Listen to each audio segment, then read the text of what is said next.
नमस्कार दोस्तों, मैं अंशुल जैन आप सभी का अंशुल जैन ऑनलाइन क्लासेस में एक बार फिर से स्वागत करता हूं।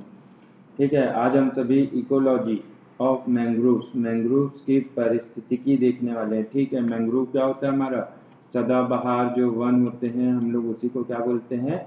मैंग्रोव्स बोलते हैं। बहुत ही इम्पोर्टेंट टॉपिक है। ठीक है, इसका एक वीडियो मैंने डाल चुका है, वो देख लीजिएगा, बेसिक्स उसमें है। ठीक है, जो जो अभी हमारे चैनल से नए जुड़ रहे हैं कृपया चैनल को सब्सक्राइब कर लीजिएगा, और अगर वीडियो अच्छा लगता है तो लाइक कीजिएगा और अपने दोस्तों के साथ शेयर कीजिएगा, जिससे ज़्यादा से ज़्यादा लोग हमारे वीडियो को देख सकें और ज़्यादा से ज़्यादा लोग इसका लाभ ले सकें। ठीक है, अब इसके आगे हमारे लगभग 40 से 45 वीडियो जो हैं वो एसीएफ के आ चुके हैं अभी तक फ्री क्लासेस में। ठीक है, तो एक काम कीजिएगा, प्लेलिस्ट की मैंने अभी जो लिंक है वो क्या कर दी है, डिस्क्रिप्शन में दे दी है। ठीक, तो डिस्क्रिप्शन में जाके आप वहां से पूरी वीडियोस देख सकते हैं, और अगर टेलीग्राम चैनल से जुड़ना है तो उसका भी मैंने डिस्क्रिप्शन में लिंक दे दिया है, तो टेलीग्राम चैनल से भी आप वहां से जुड़ सकते हैं। ठीक, तो चलिए आज का लेक्चर स्टार्ट करते हैं और देखते हैं मैंग्रोव की परिस्थिति। दोस्तों, उस दिन जो हम लोग का मतलब कल वीडियो हुआ है उसमें कुछ चीज़ें मैंने कवर कर दी थी। ठीक, अब कुछ चीज़ें जो है वो बता रहा हूँ पहले, उसके बाद आज का लेक्चर स्टार्ट करेंगे। आईएसएफआर ने क्या किया है, अभी लिस्ट जारी की है। लिस्ट मतलब बोलने का मतलब है कि सर्वेक्षण जारी किया है, जिसे हम लोग क्या बोल देते हैं, फॉरेस्ट सर्वे।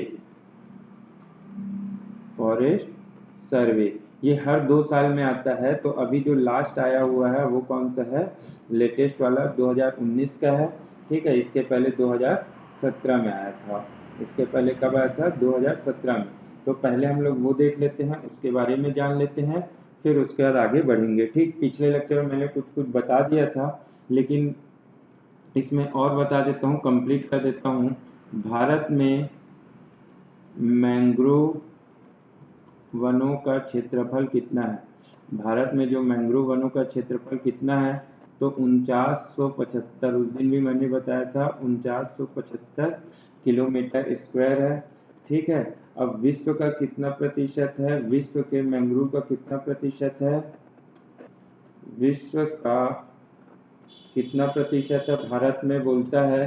तो भारत में विश्व के मैंग्रोव का 3% है भारत के कुल भौगोलिक क्षेत्रफल का। ठीक, कुल भौगोलिक क्षेत्रफल का कितना है बोलता है? तो कुल भौगोलिक क्षेत्रफल का कितना है? 0.15% है मैंग्रोव वन। ठीक है, भारत के कुल भौगोलिक क्षेत्र का 0.15% है। अब अगर इसी की तुलना हम लोग क्या करते हैं, 2017 से करते हैं, तो 2017 से कितना है? 54 किलोमीटर स्क्वायर। 2017 से कितना है? 54 किलोमीटर स्क्वायर अधिक है। ठीक, 2017 से 54 किलोमीटर स्क्वायर का मैंग्रोव वन अधिक है। अगर परसेंटेज में बोलता है तो 1.10% क्या है, अभी 2017 से अधिक हमारे पास मैंग्रोव वन का क्षेत्रफल है। ठीक है, यहाँ से डायरेक्ट क्वेश्चन आएंगे, इसीलिए मैंने आप लोगों को कुछ कुछ चीज़ें बताते जा रहा हूँ, तो इसको नोट डाउन कर लीजिएगा, बहुत ही इंपॉर्टेंट है। ठीक है, अब मैंग्रोव वन जो है आगे कहाँ सबसे ज़्यादा कहाँ मिलती है?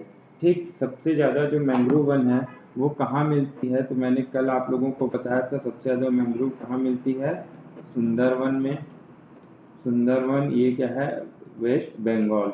ठीक, इसके बाद वेस्ट बंगाल के बाद उससे ज़्यादा कहाँ मिलती है? वेस्ट बंगाल के बाद मिलती है गुजरात। जी जे लिख दिया हूँ, गुजरात में मिलती है। गुजरात के बाद मैंग्रोव वन कहाँ मिलती है? तो अंडमान और निकोबार द्वीप समूह में मिलती है। उसके बाद कहाँ मिलती है? तो उड़ीसा में मिलती है। ठीक, ये हो गया आप लोगों का। अब इसके आगे की चीज़ें और लिख लीजिए। ठीक है, वृद्धि सबसे ज़्यादा कहाँ हुई है? वृद्धि अगर बोलेगा तो वृद्धि सबसे ज़्यादा हुई है गुजरात में। गुजरात के बाद सबसे ज़्यादा वृद्धि अगर मैंग्रोव वनों के क्षेत्रफल में हुई है तो वो कहाँ हुई है?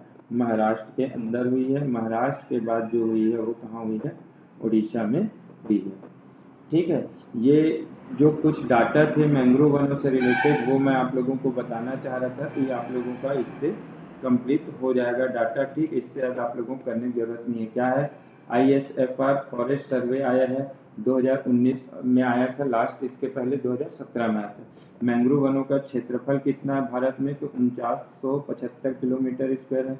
विश्व के मैंग्रोव वनों का कितना प्रतिशत भारत में है, तो विश्व के मैंग्रोव वनों का 7% भारत में है।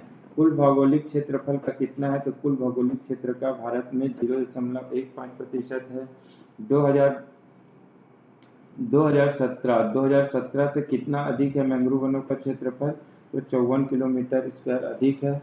कितना परसेंट अधिक है, तो 1.10% अधिक है। सुंदर वन में कहाँ सबसे ज़्यादा अभी मिलता है मैंग्रोव वन, फिर कहाँ मिलता है, गुजरात में मिलता है, फिर मिलता है अंडमान निकोबार, फिर उड़ीसा में। वृद्धि सबसे ज़्यादा कहाँ हुई, तो वृद्धि सबसे ज़्यादा गुजरात में हुई है, फिर वृद्धि जो हुई है वो महाराष्ट्र में हुई है, उसके बाद जो वृद्धि हुई है वो कहाँ हुई है, उड़ीसा के अंतर्गत हुई है।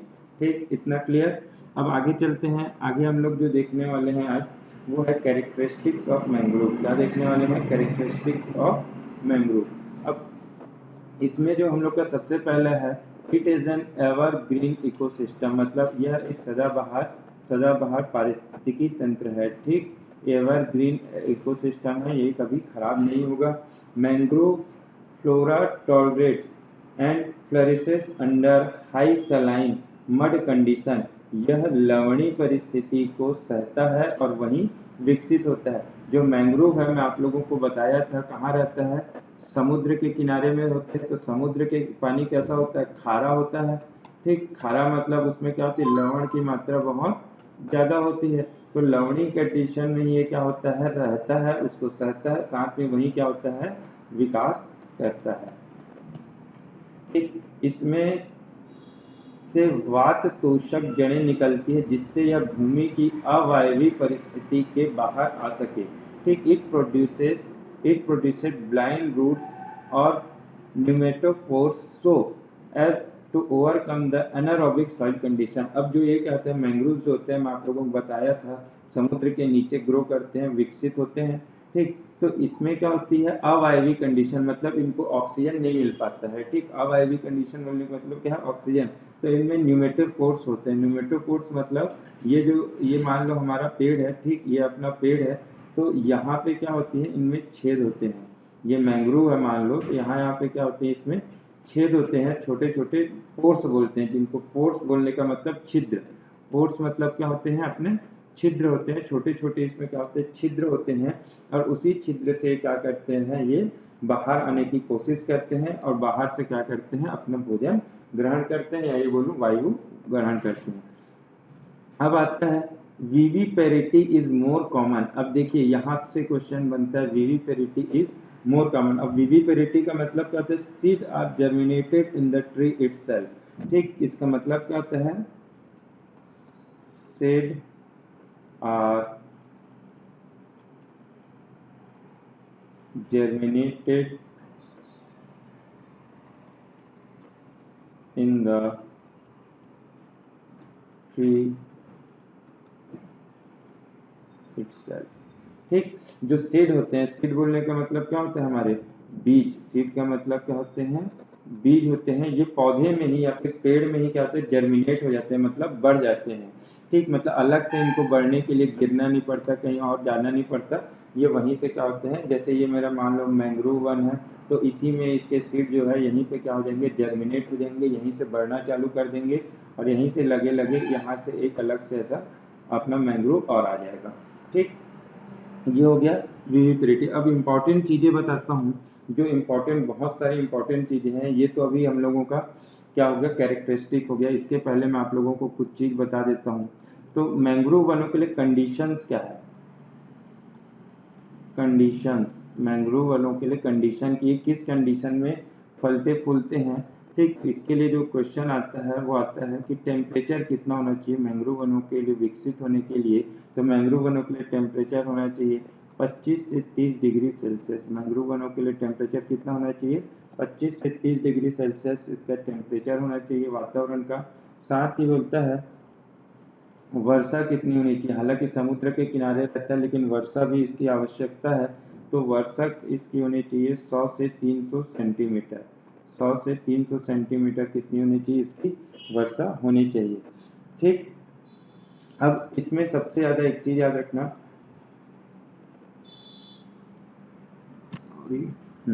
इसमें जो चीज याद रखने की है वो आप लोगों को और बता देता हूँ।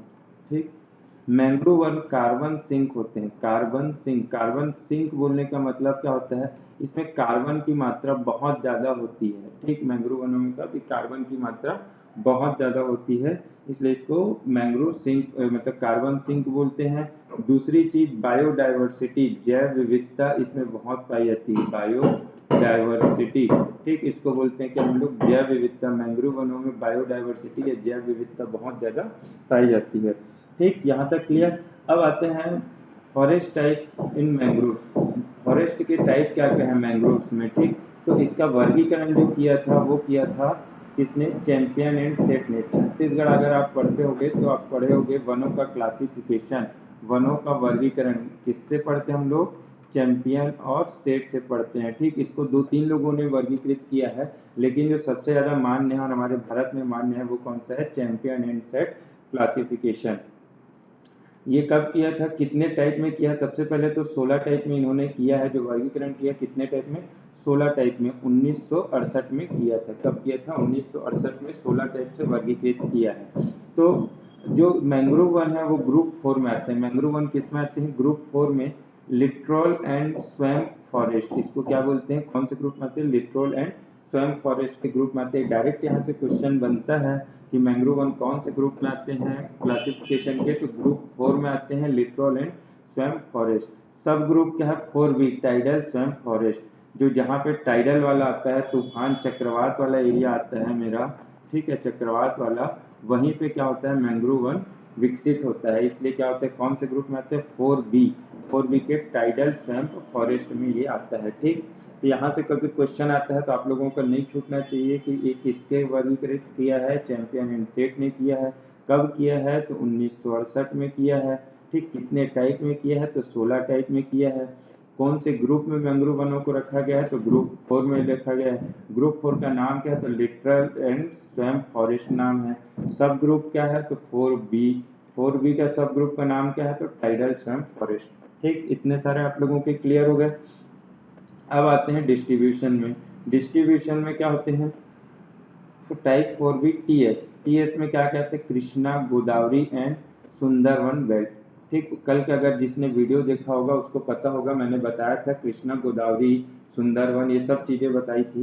तो कृष्णा गोदावरी और सुंदरवन बेल्ट आते हैं। ठीक, मैंग्रोव स्क्रब, अब स्क्रब क्या होते हैं, जो छोटे छोटे पौधे होते हैं ना, जैसे मान लो ये मेरा पेड़ है, ठीक, ये देखते जाना, ये पेड़ है मेरा, ठीक, जिसकी ऊंचाई कितनी है, मान लो ये हो गया 10 मीटर। ठीक, तो जब 1 मीटर का रहता है, ठीक, जब पेड़ 1 मीटर तक का रहता है तो उसको बोलते हैं हम लोग स्क्रब। जब 1 मीटर तक का रहता है तो उसको क्या बोल देते हैं, स्क्रब। तो मैंग्रोव स्क्रब जो होते हैं वो कौन सी कैटेगरी में आते हैं, टाइप 4B टीएस। तो कहाँ कहाँ मिलते हैं, तो कृष्णा गोदावरी एंड सुंदरबन में ये मिलते हैं। ठीक, अब कौन कौन सी स्पीसीज उसकी मिलती है, तो अविसेना एक्सो, इसमें सिर्फ अपने को जो याद रखना है वो अविसेना याद रखना है। ठीक, आगे का भी है एक्सोकैरिया और क्रिस्प ये सब हैं, लेकिन अपने को जो अविसेना है वो बहुत प्रचलित नाम है, क्वेश्चन अगर बनेगा तो वो वहीं से बनेगा। ठीक, अब इसके बाद आता है type 4B। Type 4B TS2, सबसे पहला TS है, अब आएगा TS2। ठीक, अब ये कौन कौन सा आता है, महानदी कृष्णा गोदावरी और सुंदरवन। टाइप 2 कहाँ कहाँ मिलता है, महानदी कृष्णा गोदावरी और सुंदरवन। अब आते हैं मैंग्रोव फॉरेस्ट। फॉरेस्ट बोलने का मतलब वहाँ पेड़ों की संख्या बहुत ज्यादा होगी, बहुत डेंसिटी होगी, तो ये हो गया मैंग्रोव फॉरेस्ट। क्या क्या होते हैं, राइजोपोरा स्पीसीज, एविसेना और ब्रूगिया। तो अपने को ये तीनों नाम याद रखना है, बहुत ही इंपॉर्टेंट है, आगे सब चीज इसके बारे में बताऊंगा। क्या क्या है, राइजोपोरा स्पीसीज मिलते हैं, एविसेना मिलते हैं और ब्रूगोरिया मिलते हैं। ठीक, अब उसके बाद टाइप 4B में TS3 आता है। तो एक TS3 कहाँ मिलता है, सिर्फ सुंदरवन के अंतर्गत मिलता है। TS3 कहाँ मिलता है, सुंदरवन में मिलता है। सॉल्ट वाटर मिक्स्ड फॉरेस्ट, क्या होता है, सॉल्ट वाटर मिक्स्ड फॉरेस्ट रहता है ये। अब एक इसमें जो नाम अपने को इसका याद नहीं रखना है, अगर याद रखना होगा तो सिर्फ एक नाम याद रखना, ब्रूगोरिया स्पीसीज जो है ये भी यहाँ पे मिलता है, कहाँ, सुंदरवन में।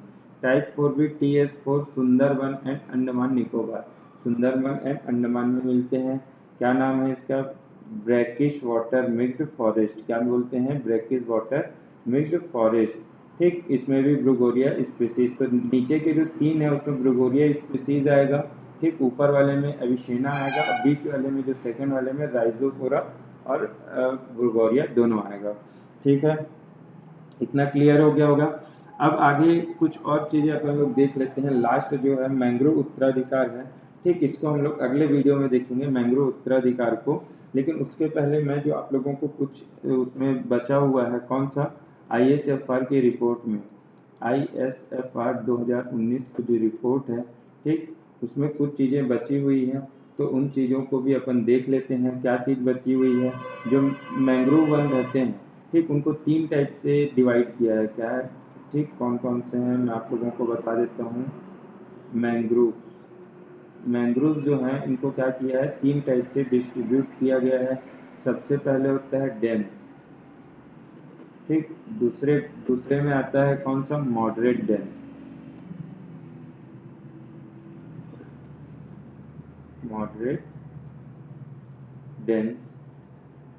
और तीसरे में आता है क्या, ओपन मैंग्रोव, ओपन मैंग्रोव।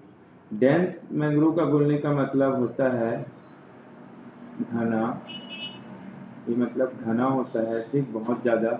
फिर ये होता है मध्यम घना, मध्यम घना। फिर ये होता है खुला हुआ। ठीक, तो डेंस मैंग्रोव्स का प्रतिशत कितना है? तो डेंस मैंग्रोव का जो प्रतिशत है वो लगभग है 29.66%। मैंग्रोव्स में डेंस मैंग्रोव का प्रतिशत कितना है? 29.66% है। इसका मध्यम मैंग्रोव्स का प्रतिशत है 29.7%। 29.7% क्या है मेरा? मध्यम है। और अगर खुला हुआ बोलता है तो खुले हुए मैंग्रोव्स का प्रतिशत है 40%। ठीक है, खुले हुए मैंग्रोव्स का प्रतिशत कितना है? 40%। क्लियर? बस इतना ही है। ये इससे ज्यादा आप लोगों को क्वेश्चन नहीं पूछेगा। पिछले बार आप लोगों को कुछ बता दिया हूँ आगे सबसे पहले। ठीक, अब इसके बाद यहाँ पे कवर करा दिया। इससे बाहर का क्वेश्चन आप लोगों को इस रिपोर्ट से नहीं आएगा, क्योंकि वो रिपोर्ट मैंने पूरी पढ़ के आप लोगों के लिए तैयार की है। ठीक, यहाँ पे हो गया। अब अगले वीडियो में जो हम लोग देखेंगे वो क्या देखेंगे? मैंग्रोव उत्तराधिकार देखेंगे। ठीक, और उससे रिलेटेड बहुत सारी चीजें भी देखेंगे। तो अभी जल्दी से जल्दी हमारे वीडियो को देखिए, शेयर कीजिए, लाइक कीजिए, और साथ ही साथ चैनल को सब्सक्राइब कीजिए, क्योंकि आपका सब्सक्राइब हमको मोटिवेट करेगा, और मोटिवेट करने के बाद अच्छे अच्छे वीडियो जो हैं आप लोगों को हम लोग देते जाएंगे। तो चलिए अगले वीडियो में मिलते हैं, तब तक के लिए धन्यवाद।